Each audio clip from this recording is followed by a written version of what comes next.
আসসালামু আলাইকুম viewers, welcome back to my channel হাসুর রান্নাঘর। আজ তৈরি করব কাঁচা আমের কাশ্মীরি আচার। এমন একটি আচার যার নাম শুনলেই জিভে পানি চলে আসে। টক মিষ্টি আর আদার হালকা ঝাঁজ মিলে এই আচারের স্বাদ সত্যিই অসাধারণ। সবচেয়ে ভালো বিষয় হলো এই আচার বানাতে অনেক ধরনের মশলার প্রয়োজন হয় না, খুব সহজ কিছু উপকরণ দিয়ে তৈরি করা যায় দারুণ মজার আচার। তাই ভিডিওটি শেষ পর্যন্ত দেখতে থাকো। আমি প্রথমে কিছু আম নিয়ে পরিষ্কার করে ধুয়ে নিয়েছি। এখন আমি প্রত্যেকটা আমের খোসা ছাড়িয়ে নেব খুব সুন্দর করে। আমি এভাবে খোসা ছাড়িয়ে নিয়েছি, তোমরা চাকু দিয়েও ছাড়িয়ে নিতে পারো। আর এই আমটা আচার তৈরি করার জন্য একটু শক্ত, মানে যে আমের আটি হয়েছে সেই আম নিতে হবে। আর আমি এভাবে টুকরো করে নিচ্ছি, তোমরা তোমাদের পছন্দ মতো কেটে নিও। আমি পানিতে লবণ পানি মিশিয়ে দিচ্ছি যাতে আমের গা থেকে কষ বেরিয়ে আসে।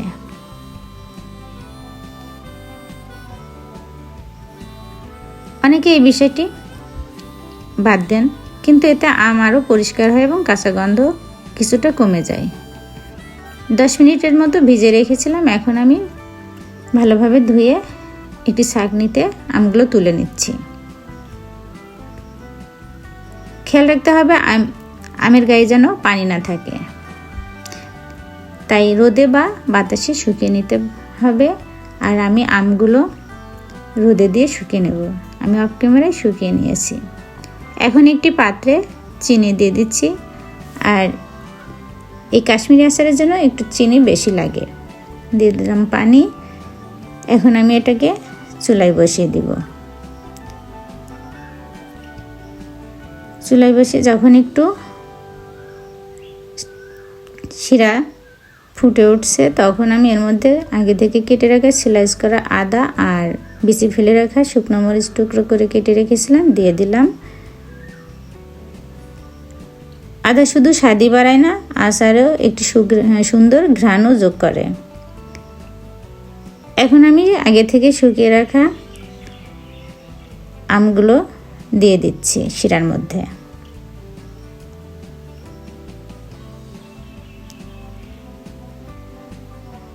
এরপর ধীরে ধীরে নাড়তে থাকবো যাতে প্রতিটি আমের টুকরোর সঙ্গে চিনি শিরা সুন্দরভাবে মিশে যায়।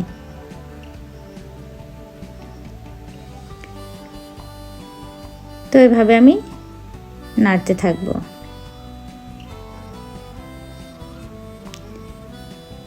বন্ধুরা দেখতে পাচ্ছ আমগুলো তাদের রং বদলাতে শুরু করেছে। চিনি শিরা ধীরে ধীরে ঘন হচ্ছে আর আমগুলো চকচকে হয়ে উঠছে। এই সময় রান্নাঘরের যে সুবাস ছড়িয়ে পড়ে তা সত্যিই অসাধারণ। এখন ধৈর্য ধরে জাল দিতে হবে। আচারের ক্ষেত্রে তাড়াহুড়ো করলে ভালো ফল পাওয়া যায় না। মাঝে মধ্যে নেড়ে দিতে হবে যাতে নিচে লেগে না যায় এবং সব আম সমানভাবে রান্না হয়।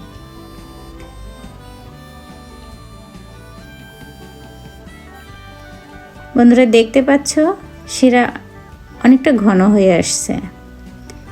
আমের টুকরোগুলোও সুন্দর স্বচ্ছ চকচকে দেখাচ্ছে। এই অবস্থায় হলো আচারের জন্য একদম উপযুক্ত সময়। শিরা বেশ খানিকটা ঘন হয়ে গেছে। এখন চুলা বন্ধ করে আচারের মিশ্রণটি সম্পূর্ণ ঠান্ডা হতে দেব। গরম অবস্থায় বোতলে ভরলে পানি জমে যেতে পারে, তাই অবশ্যই ঠান্ডা করে নিতে হবে। ঠান্ডা হয়ে গেলে পরিষ্কার ও শুকনো কাচের বোতলে ভরে সংরক্ষণ করব। কয়েকদিন পর আচারের স্বাদ আরও বেড়ে যাবে। তখন টক মিষ্টি আর আদার ঝাঁজ মিলিয়ে এমন এক স্বাদ পাওয়া যাবে যা বারবার খেতে ইচ্ছে করবে। বন্ধুরা দেখতে পাচ্ছ কি সুন্দর। আর এই আচারটা গরম ভাত, খিচুড়ি বা এমনিতেও খুব ভালো লাগে। যারা টক মিষ্টি খাবার পছন্দ করেন তাদের জন্য এই আচার সত্যি এক অন্যরকম ভালো লাগা। তো বন্ধুরা ভিডিওটি যদি ভালো লাগে তাহলে একটি লাইক দিতে ভুলো না। আর অবশ্যই কমেন্ট করে জানাবে কাঁচা আমের আচার কার কার প্রিয়। এমন সহজ ও সুস্বাদু ঘরোয়া রেসিপি পেতে আমার চ্যানেলটি সাবস্ক্রাইব করে পাশে থেকো। সবাই ভালো থেকো, সুস্থ থাকো। আল্লাহ হাফেজ।